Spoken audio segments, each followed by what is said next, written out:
Le réseau infirmier Un partenaire de soins présente aujourd'hui une entrevue avec M. André Néron, directeur associé et président comité patient partenaire à la direction collaboration et partenariat patient de la Faculté de médecine de l'Université de Montréal.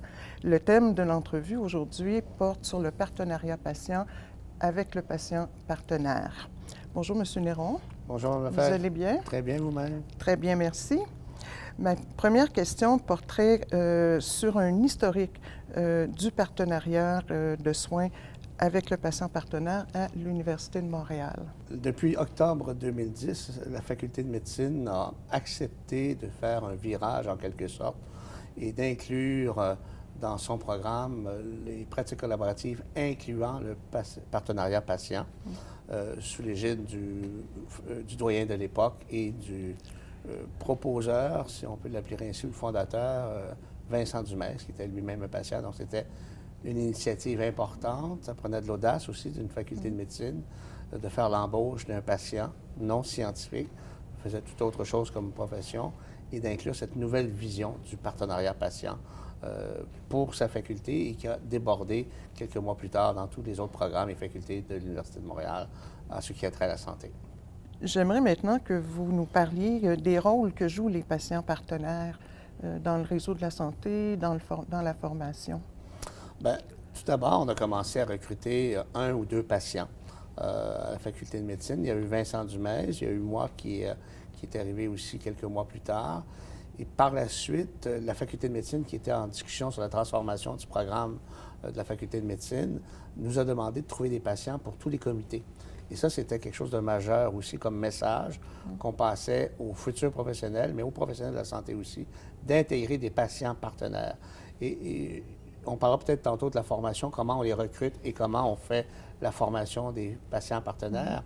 Mais pour l'instant, les patients partenaires sont impliqués comme co-formateurs pour tous les professionnels de la santé en devenir, qui suivent des formations en pratique collaborative ou interdisciplinarité, incluant le patient. Et donc, les patients sont impliqués là-dessus à l'Université de Montréal et on en a quelques centaines. Et nous avons également dans le réseau des patients partenaires avec différents profils et qui sont, eux, impliqués dans des comités d'amélioration continue, par exemple, sur des soins et des services qui leur sont offerts. Ce qui est important de voir aussi, c'est qu'un patient partenaire qui est identifié, sélectionné et formé dans un établissement de santé, c'est là qu'il va être optimal. S'il a eu un diagnostic de cancer dans un centre hospitalier X, il ne pourrait pas participer à l'amélioration continue d'un centre hospitalier Y. Il faut absolument qu'il soit mis à contribution là où il a été soigné, où il a reçu des soins ou des services sociaux. Pour le bénéfice de nos auditeurs, pouvez-vous me donner un exemple de la co-formation, parce que ça reste un peu nébuleux, comment un patient peut contribuer à la formation? C'est important, quand on parle de co-formateur, de dire que c'est avec un professionnel de la santé. Alors, il y a dans toutes les disciplines, comme je le disais tantôt, mais à tous les niveaux aussi, première, deuxième et troisième année, qu'on soit en sciences infirmières, en psycho, travailleur social, médecine dentaire, kinésiologie ou peu importe, ils ont des modules en ligne, entre autres. Ils ont des séquences où ils doivent se préparer à agir éventuellement une journée par année à un cours qu'on appelle les CSS, 1900, 2900, 3900, les premiers chiffres font référence à l'année dans laquelle ils sont rendus. Et ces gens-là, ces étudiants-là vont apprendre à travailler ensemble pour la première fois. Et chacun de leur côté, là je résume, mais ils vont arriver avec une perspective peut-être différente. La solution pour le patient, pour eux, sera peut-être la médecine, un autre dira c'est les sciences infirmières, l'autre dira c'est la physiothérapie. Là, ils vont apprendre à connaître leurs termes d'abord, connaître à travailler ensemble. Mais ce qu'on ajoute aussi, c'est que la formation est donnée par un professionnel de la santé et par un patient partenaire, également, qu'on appelle le profil patient partenaire, profil formateur. Et ces patients sont donc recrutés pour faire ce travail-là également auprès de la faculté de médecine, mais de toutes les autres disciplines aussi en santé. OK. Là, vous venez de nous parler du rôle de co-formateur, Oui. mais est-ce qu'il y a d'autres rôles qui peuvent jouer, soit en clinique, soit en recherche? Oui. On a les patients partenaires profil co-chercheurs, les patients partenaires profil ressources, les patients partenaires profil coach, les patients partenaires profil mentorat, parce que c'est l'autre volet qu'on fait dans l'enseignement aussi à l'Université de Montréal. on offre aux étudiants et étudiantes, pour l'instant sur une base volontaire, ce sont des projets pilotes. Ils ont la possibilité d'être en contact pour des rencontres officielles entre 5 ou 6 étudiants de différentes disciplines, différentes années, avec un patient partenaire profil mentor, qui sera en contact avec eux pour ces 4 rencontres-là ou plus. Et le patient se donne aussi disponible, se met aussi disponible pour répondre à toutes les questions qu'un étudiant pourrait avoir. Et ça ne remplace pas les stages, bien sûr, mais c'est une valeur ajoutée à l'enseignement aux étudiants, aux étudiantes qui trouvent très intéressante, parce que la plupart se retrouvent en contact avec un véritable patient pour la première fois. Et si ce n'est pas la première fois, lorsqu'ils sont avec leur patron ou les futurs patrons, lorsqu'ils sont avec d'autres collègues, ils n'oseraient pas nécessairement poser toutes les questions. Mais quand ils sont en tête-à-tête ou au téléphone avec un patient profil mentor, bien, ils peuvent évoquer toutes les questions qui leur viennent en tête, et nos patients sont formés pour être très fluides dans leurs réponses et très collaborateurs avec. Alors, on veut qu'ils apprennent vraiment à travailler ensemble, entre professionnels, mais en incluant un patient partenaire. OK. Je me demandais, est-ce que n'importe quel patient peut être un patient partenaire? N'importe quel patient a potentiellement la capacité de devenir un patient partenaire. À quel niveau? Il faut que d'abord un patient soit partenaire de ses propres soins. Puis ça, c'est un choix volontaire, pas des professionnels, mais du patient, qui peut dire, moi, je veux savoir pourquoi je dois prendre telle médication. Il faut se rappeler que c'est toujours les patients qui déterminent à la fin s'ils vont mettre en application. On connaît les statistiques, 50 de la population au Québec, entre autres, mais c'est pareil dans tous les pays occidentaux, et je fais référence au Québec là, pour avoir des plus petits chiffres. Vous avez 8 millions de personnes, vous avez 4 millions de personnes qui sont atteintes d'au moins une maladie chronique. La grande problématique de ça, c'est que 2 millions de ces 4 millions n'ont pas d'observance à leurs soins ou à leur traitement. Et très souvent, c'est à cause d'un manque de communication, de collaboration. Tantôt, c'est la faute du professionnel, mais tantôt, c'est la faute du patient aussi. Donc, ils doivent collaborer ensemble dans les soins. Moi, je suis moi-même un patient, quand je rencontre mes médecins, mes équipes de soins, c'est beaucoup plus agréable, plus facile si on prend le temps de m'expliquer et si on prend le temps de m'impliquer aussi dans mes propres soins. Alors, on n'est pas des pathologies, les patients partenaires, on est des personnes avec des pathologies. Alors, il faut peut-être cesser de traiter d'abord la pathologie, mais voir ça dans son ensemble. Puis quand on a la contribution du patient, bien, on atteint les objectifs, on ne fait pas ça contre les professionnels, on le fait avec les professionnels de la santé pour arriver, eux, ce qu'ils veulent, c'est guérir ou soulager le patient. Puis nous, ce qu'on souhaite, c'est d'être soulagé ou d'être guéri quand c'est possible. Mais ensemble, on se rend compte que c'est de plus grande efficacité. Puis là, je vais me permettre de vous répondre à une question que vous ne m'avez pas posée, parce qu'on voit ça souvent dans l'actualité. Actuellement, les gens n'ont pas beaucoup de temps. Bien, on le démontre que si un patient est plus observant à ses soins, à ses traitements, s'il collabore davantage, bien, oui, ça peut peut-être prendre plus de temps à un professionnel, qu'il soit médecin ou infirmier ou infirmière, les premières fois. Mais il ne va pas se présenter 3 fois par mois, par exemple. Il va peut-être retourner une fois tous les 3 mois. Donc, c'est un gain d'investissement pour le budget santé du Québec. C'est un gain pour ceux qui disent manquer de temps. Puis c'est un bénéfice aussi pour les patients. Mais là-dessus, vous m'ouvrez la porte sur la sécurité des patients. Ça aussi, c'est un volet important. On le sait, même si on parle rarement des statistiques, qu'il y a beaucoup d'erreurs de médication, certaines rapportées, certaines pas, d'autres pas. Aux États-Unis, récemment, le British Medical Journal faisait une publication en disant qu'aux États-Unis, par exemple, sur 325 millions d'habitants, c'était la 3e plus grande cause de décès, les erreurs de médication. On parlait en milieu hospitalier. Puis on sait, là-bas, c'est un système très différent, c'est privé. Bon, les règles sont différentes des nôtres, mais les statistiques sont catastrophiques partout. Donc, après les problèmes cardiaques et les cancers, c'était les erreurs de médication. La sécurité des patients est la responsabilité des professionnels et des patients. Moi, quand je suis hospitalisé, puis une infirmière m'amène un médicament, puis qu'au lieu de s'identifier très humainement à moi comme étant M. Néron, où elle me parle comme si j'étais un numéro, une pathologie, vous êtes bien le monsieur de la chambre 422. Oui, je suis de la chambre 422, mais j'ai aussi un nom. Et si on m'apporte un médicament, c'est pas pour mettre en contradiction le travail de l'infirmière. Je vais simplement lui demander c'est quoi le médicament. Et je vais pouvoir l'aider en lui disant oui, c'est bien à moi ou c'est pas à moi.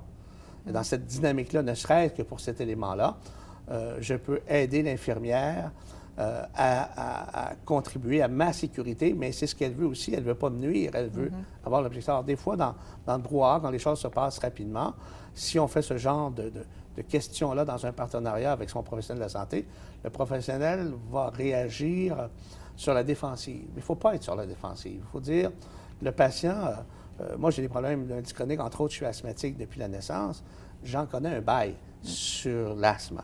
Et si on veut me proposer quelque chose que j'ai déjà essayé 12 fois et qui n'a pas fonctionné, je devrais être en mesure de pouvoir le dire. Et sur la sécurité, quand vous arrivez à l'urgence, par exemple, d'un centre hospitalier, on va vous demander d'avoir le numéro de télécopieur de votre pharmacie. Mais ça donne quoi comme résultat? Ils vont recevoir une liste de médicaments dans un partenariat pour la sécurité du patient puis pour le bien-être du professionnel aussi. Je devrais être en mesure de pouvoir leur dire ce que je prends comme médicament. Alors, c'est ma responsabilité. Avant qu'on me dise de diminuer un médicament que je ne prends plus déjà depuis 6 mois, il faut parler. Le dossier informatisé ne va pas régler ça si on ne parle pas au patient. Mais au départ, votre question était est-ce que tout le monde peut l'être? Oui, si la personne a la volonté de l'être. Et là, je ne parle pas de capacité. Certaines personnes vont vous dire que ce n'est pas possible, la littératie. Toutes les personnes ont des problèmes ou des parties de leur vie où ils ont moins de connaissances. Un professionnel de la santé doit s'assurer que le patient a bien compris dès l'annonce du diagnostic et prendre les mots, les moyens pour lui faire comprendre. En oncologie, on entend souvent des histoires d'horreur dans différentes situations.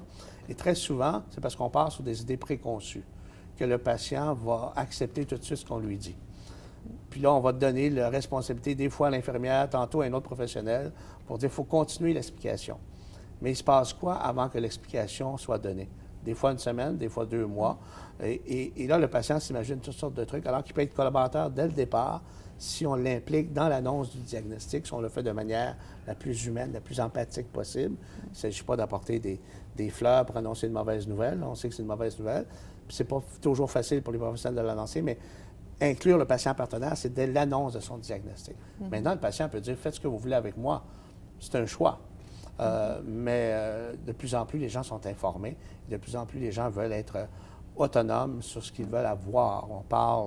On parle de soins, qu'on parle de soins palliatifs, qu'on parle de l'aide médicale à mourir. Il faut que les patients soient non seulement impliqués de façon, j'allais dire, ponctuelle, dire, oui, on a parlé aux patients. Il ne faut pas que ce soit unidirectionnel, la communication. Il faut que ce soit un dialogue. Et quand les gens sont impliqués, ils ont de meilleures observances à leurs soins par leur traitement. Et ça, vous dites que tous les patients ont le potentiel de devenir patient partenaire. Mais quelles compétences ça prend pour être un patient partenaire? Bien, on a une grille, là, je ne veux pas élaborer le détail de cette grille, mais à la Direction de collaboration et partenariat patient, on a émis, avec l'expertise qu'on a développée, ça fait maintenant presque 6 ans, expertise qui est reconnue au niveau national et international aussi, sur les compétences, un référentiel de compétences pour les patients partenaires, référentiel de compétences aussi pour les professionnels dans le partenariat patient, mais également dans le recrutement des patients. Quand on parle de soins, ça prend un patient qui soit simplement, j'allais dire, en distance par rapport avec l'annonce de cette maladie, qui ne soit pas en période de crise. Si vous annoncez à quelqu'un, écoute, tu as un cancer, est-ce que tu veux être partenaire de tes soins? C'est pas comme ça que ça va commencer. Là.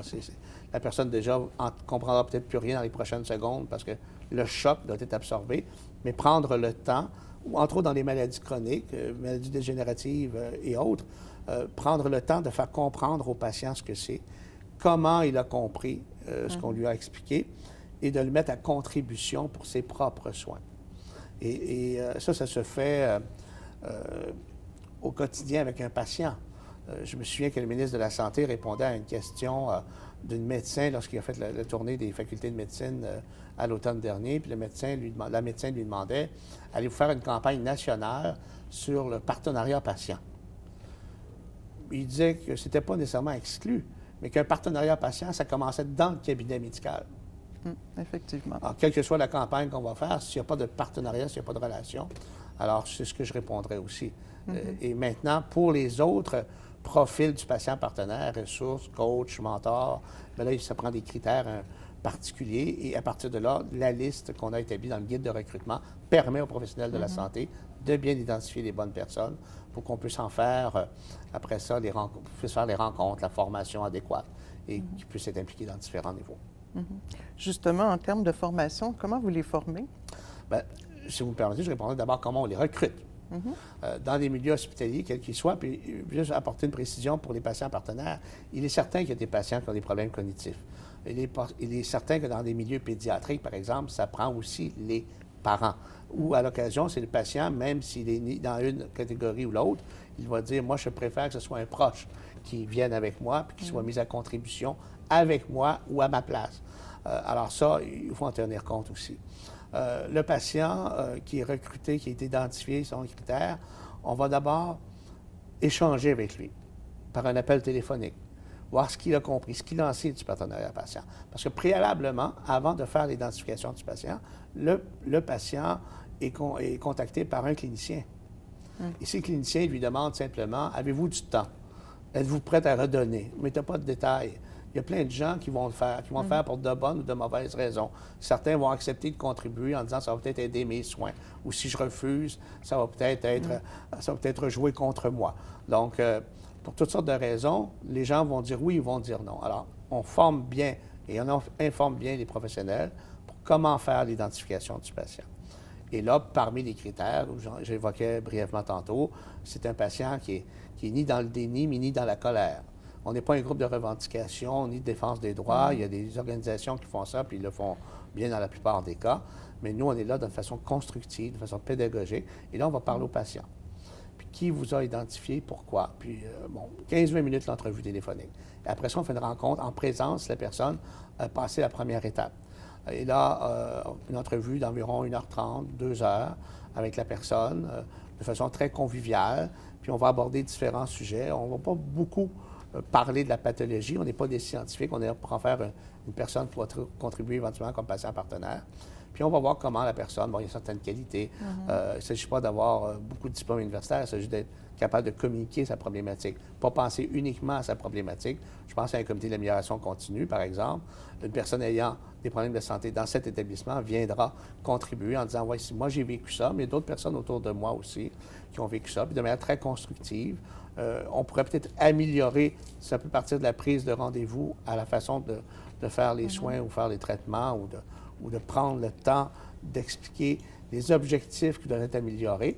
Puis quand ça se fait dans un comité d'amélioration continue, les professionnels qui sont autour de la table, qui pour la première fois vont avoir un contact autre que celui relation soignant-soigné, même si on préfère dire soignant-soigné, soignant-soignant dans le partenariat patient, il en demeure pas moins qu'il faut que les professionnels s'adaptent aussi à ça au départ.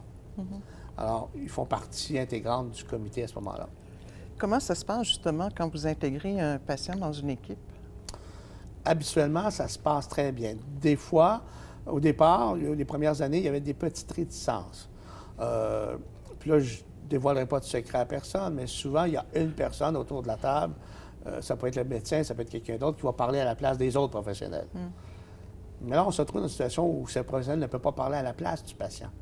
Et s'il le fait, nous, on a des patients profil coach qui vont coacher le patient à faire de bonnes interventions. Et à chaque fois, il y a eu des petites hésitations, et c'est quand même rarissime.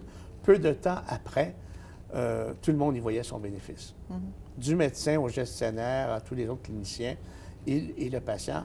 Et souvent, le patient amène une perspective différente. On peut avoir pensé avoir un objectif sur un sujet qu'on veut traiter. Et comme n'importe quel professionnel dans n'importe quel domaine de la vie, souvent, quand on a le nez collé sur l'arbre, on ne voit pas l'ensemble de la forêt. Mais là, vous avez un arbre ou 2 arbres ou d'autres qui viennent vous dire, c'est pas tout à fait comme ça.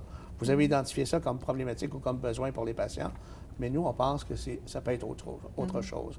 Et des fois, ça fait changer l'objectif du comité d'amélioration continue. Et ça, j'imagine que ça doit prendre un certain temps avant que la relation de confiance s'établisse dans l'équipe avec les patients, parce qu'il faut quand même être capable de reconnaître que le savoir du patient, qui est un savoir d'expérience, est aussi valide que le savoir du professionnel.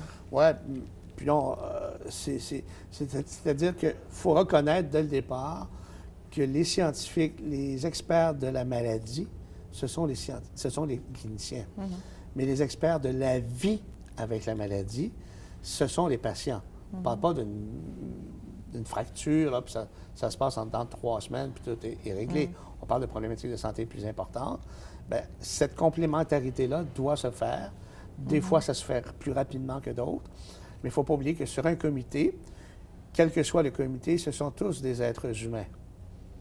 Alors, entre professionnels aussi, des fois, même après 10 ans, ils n'ont pas une bonne collaboration.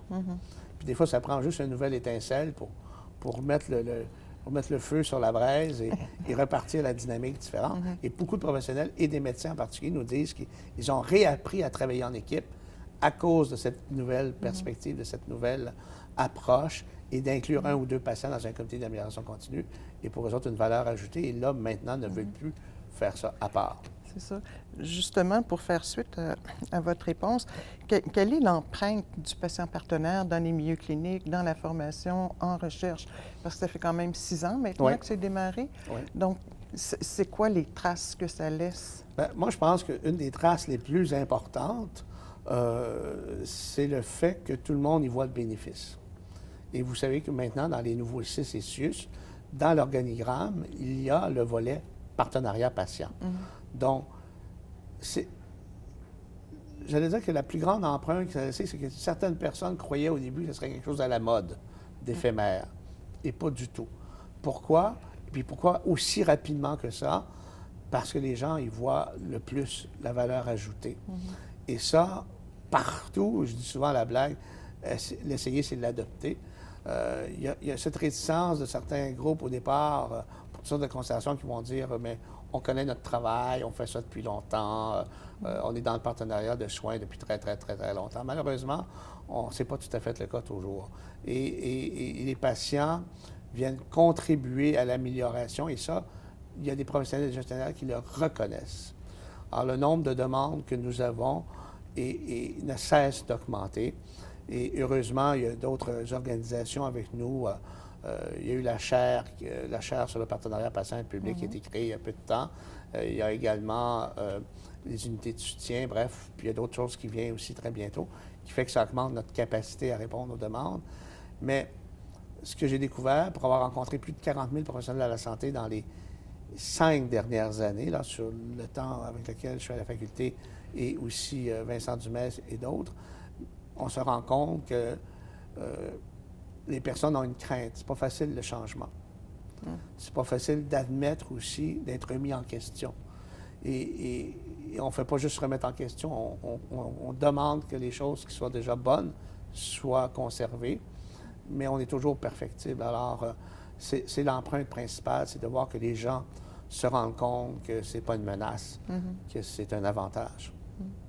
Avec ce développement grand V, en fait, c'est quoi les perspectives d'avenir pour le partenariat patient, ici ou à l'international? Bien, ce qui est amusant, c'est qu'ici, concrètement, sur le terrain, ça se passe très bien. Les plus grandes reconnaissances qu'on a eues pour l'instant, c'est à l'extérieur. Entre autres, l'ex-présidente du comité interfacultaire opérationnel à l'Université de Montréal, Marie-Claude Vanier, et Vincent Dumais ont fait des présentations à Washington il y a 2 ans. Et ce que reconnaissaient les gens, il y a une quarantaine d'organisations, c'était que le modèle le plus innovant était le modèle de l'Université de Montréal. Encore récemment, dans le magazine Québec Sciences, une directrice d'un département, d'une faculté de médecine au Minnesota disait ce que l'Université de Montréal fait, c'est unique. À Limoges, en France, dans le passé, on a reçu aussi un prix sur le développement que l'on fait comme étant la politique de la santé innovante. En Belgique ou ailleurs, en Italie, tout ça, on a des collaborations où les gens mettent en application ce que l'on fait. Et moi, ce que je trouve intéressant, c'est qu'au départ, je me disais, d'une région à l'autre du Québec, ça pourrait être différent. Mais surtout, en Europe, je me disais, ça va être très différent. Ils ont les mêmes statistiques que nous, ils ont les mêmes problématiques, les mêmes réticences au départ, mais lorsqu'ils l'essaient, ils ne veulent plus s'en départir. C'est ça. Vous parlez beaucoup des médecins de la faculté de médecine, mais qu'en est-il pour les autres professionnels qui font partie de l'équipe, en fait? Oui, mais c'est ce que je disais tantôt. Là. Autant la formation, il faut créer des agents de changement, mais il faut que ces agents de changement, lorsqu'ils arriveront dans leur milieu de travail, soient accueillis avec des gens qui comprennent ce que c'est aussi le partenariat patient. Puis tantôt, je disais, des gens qui disent qu'ils le font déjà. C'est pas de prendre un patient dans le corridor, de l'intégrer dans un comité qui serve de plante verte, en fait, On pourra ça, on dit, on vous remercie, ça a été très utile. C'est vraiment l'implication au même titre. Et ça prend la collaboration de tous les professionnels de la santé. Dans un comité d'amélioration continue ou autre, si les gens ne sont pas participatifs à ça, ne sont pas... et là, je vais en profiter pour souligner votre travail à vous. Vous, Mme Lefebvre, vous avez été une des pionnières dans l'intégration des patients partenaires. Vous y avez cru. Moi, si je vais seulement en titre de patient, ça va avoir un impact X. Mais à partir du moment où je suis accompagné d'un professionnel de la santé, vous, c'est avec les sciences infirmières. Donc, les sciences infirmières ont cette capacité d'être très en contact avec les patients. Pas nécessairement en partenariat, mais très en contact. Donc, toutes les autres disciplines vont être mises à contribution, sont à contribution, autant dans le milieu professionnel de travail que dans l'enseignement. Il faut arrêter aussi les idées préconçues. Autant sur le partenariat que sur les soins et services sociaux. Souvent, je demandais à des infirmiers ou des infirmières qui est le professionnel qui est le plus en contact avec le patient lors d'une hospitalisation. Et la première réponse qui vient, c'est l'infirmier ou l'infirmière. Oui, dans certains domaines, dans certaines sphères de la santé, mais moi qui ai été hospitalisé plusieurs dizaines de fois, il fallait toujours que je me réadapte aux 8 heures à la nouvelle infirmière que j'avais. Et ça pouvait être comme ça, 7 jours, 10 jours, je voyais 3 nouvelles personnes par jour. Alors, moi qui ai des problèmes respiratoires, mon meilleur contact, mon meilleur lien, la personne qui connaissait davantage mon dossier, était l'inhalothérapeute, qui changeait beaucoup moins souvent. Mais dans un cas comme dans l'autre, comme ça se fait des fois à très court terme ou à long terme, dans des soins qui ne sont pas à l'hôpital, quand on inclut le patient et quand le patient prend les décisions avec les connaissances du professionnel, on construit quelque chose qui est beaucoup plus rentable pour tout le monde. Mais dans toutes les disciplines de la santé. Je vous remercie de nous avoir parlé de cette belle innovation qui va sûrement continuer longtemps. Alors, au plaisir. Merci à vous.